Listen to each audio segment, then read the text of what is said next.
Chivalry of a Failed Knight. Been meaning to review this one for a while now, and finally, I had the chance to express my thoughts on the successful anime released back in fall of 2015. And this title has enjoyed great popularity in the community, and many anime goers have praised its action and well-developed and interesting characters. A few years have passed until I finally gave the show a try, and sadly, I wasn't that impressed during my first viewing. I was a bit superficial back then, therefore I wasn't able to enjoy the subtlety and amazing main character. Thankfully, I gave the show another try, and I gotta admit, this is one hell of a good anime. I mean, wow. Not only does it has well-developed and colorful characters, but the action is spectacular. The fight scenes are so visually impressive. It was clear to me how much care and effort was put into making this title. The animations are amazing, and the art style, although it represents the classic shonen look, was thematic and appropriate given the story the show incorporated.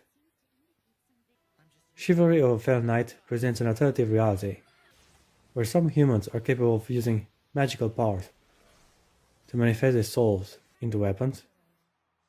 Shower me! Yoishigure!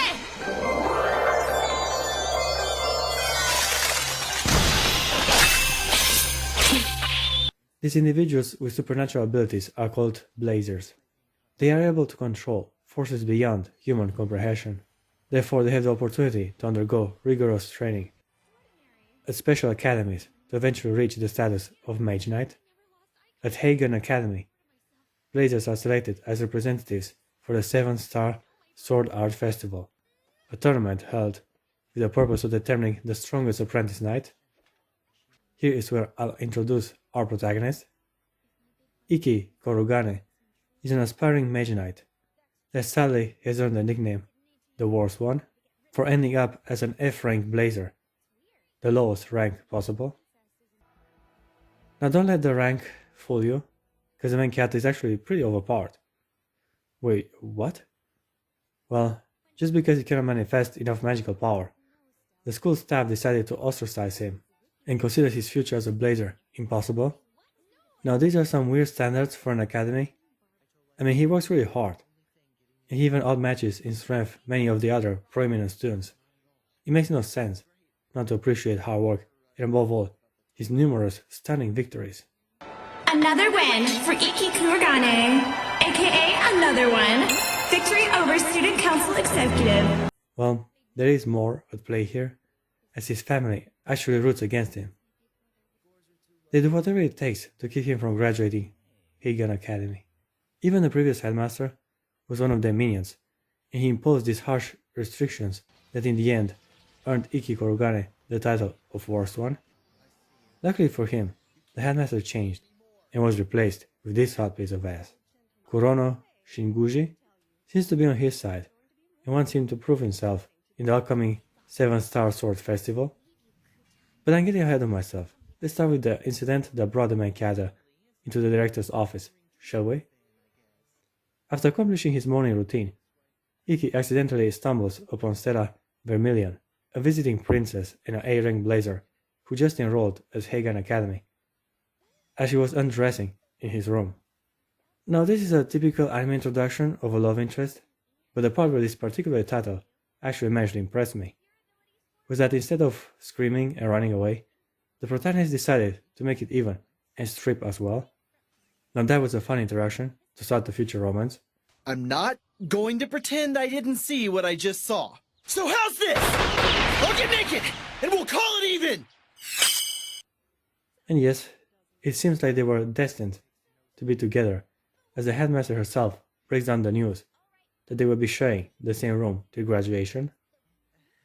Acting like a total stuck-up princess, Stella Vermilion challenges Ecchi Korugane to a duel to determine who will be in charge of their fate. Here is where we get a glimpse of magical power. Stella is using fire, while the main character has to make do with just the sword he manifested from his soul.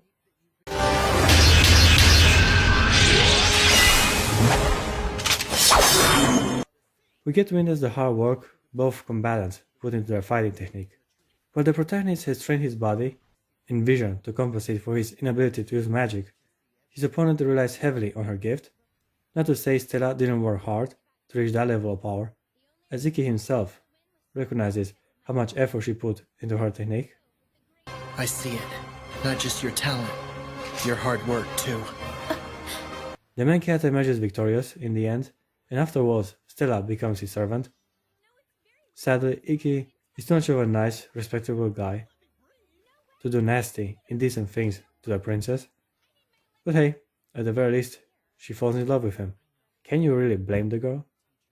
I mean, the main character is indeed a gentleman, and his body is shredded with muscles.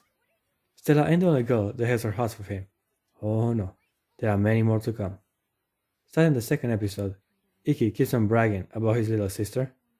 Given this is an anime, Stella naturally gets suspicious of their actual lineage, but the main character assures her they are blood related. Here's where the anime really gets good. Are you alright, brother? Would you like me to sleep by your side and nurse you? Huh? As Ikki was minding his own business, his little sister makes an appearance. Her name is Shizuko, but some call her Lorelei. That's Lorelei. She's a petite little beauty, but above all, she's rather forward in her approach of her beloved brother. Big brother. Yep, she has a big brother complex. Well, I guess things like this are bound to happen when the main character ends up with a harem, but he's too shy to recognize it.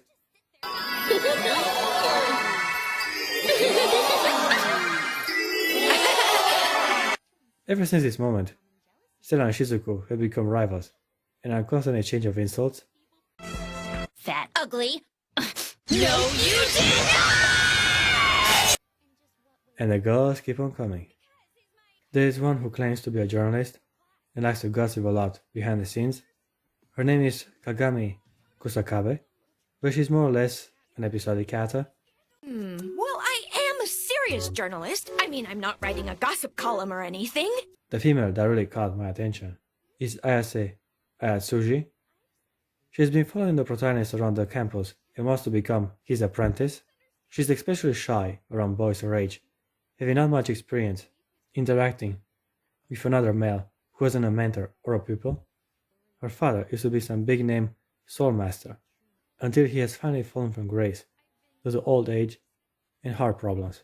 She wants to honor his memory by winning the 7-star Sword Art Festival, but her opponent turns out to be Ikki Kurogane. Knowing she cannot win against him in a fair fight, she uses whatever means necessary to eliminate him from the competition. Come, Blade of Scarlet Hikame! After her defeat, the main character finds out that her father's dojo was occupied by a thug, and he's determined to win it back from him. This is the story arc I like the most.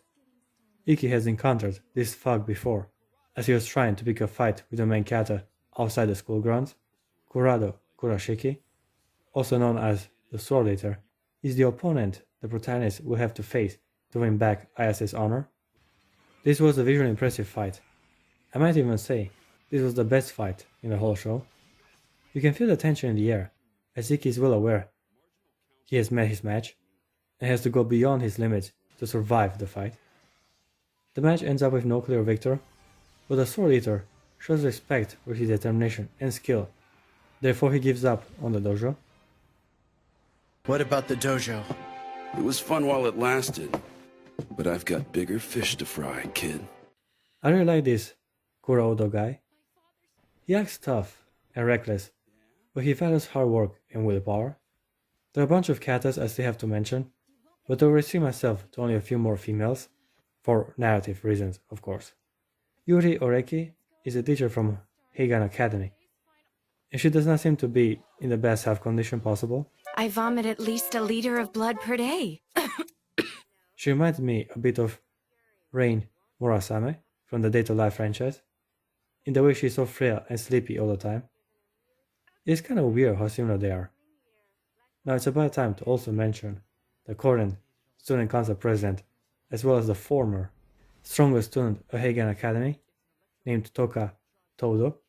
She's a serious person and handles her responsibilities with extreme diligence, also being kinda clumsy in her spare time. Excuse me. Ouch, ouch, ouch, ouch. Hey, Uta! Toka is called Raikiri, also known as Lightning Cutter, a nickname given to her because of her ability to control electricity with her weapon. She's the last opponent Ikki will have to face at the end of the show. As you might have remembered, she's the former strongest student in the academy. Yeah, the main character defeats her with a single strike. Oh, look at that! We also have twins in this anime. Nice. Junior class C rank, Kikyo Hagure. Junior class D rank, Botan Hagure. Anyway, Chivalry of a Failed Knight is a great anime. In pretty much any aspect. It also feels like only the prologue of a bigger story that we have yet to see on the screen. I give Chivalry of a Failed Knight an 8.5 out of 10. Hope it gets a continuation, as the show got me hooked with its characters and visually stunning fight sequences. But big brother, you wouldn't neglect your little sister who loves her brother with her whole heart, would you?